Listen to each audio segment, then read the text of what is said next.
Shah doctor Babasaheb आंबेडकरांचा।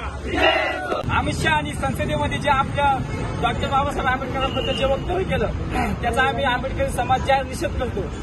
आणि परभणी जिल्ह्यामध्ये जे संविधानाची पायमल्ली करण्यात आली त्याच्या आंदोलनामध्ये आपला सूर्यवंशी भाऊ आपला शहीद झाला त्याच्याबद्दल आम्ही निषेध करतो।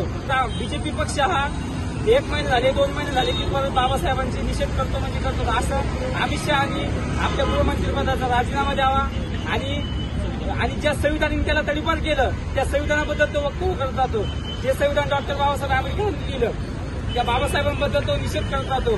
त्यांच्या मनातून बीजेपीच्या मनात जे कृत्य चाललेले आहे ते हळूहळू एकेकाच्या मनातून निघत आहे। आम्ही या बीजेपी पक्षाचा नरेंद्र मोदीचा अमित शहाचा जाहीर निषेध करतो आणि आमच्या आंबेडकर समाजाला गादी जर लागल तर अख्खा महाराष्ट्राने भारत बंद करू शकतो आम्ही। एवढा आमच्यात दम आहे, एवढा आंबेडकरी समाजामध्ये दम आहे। जय भीम।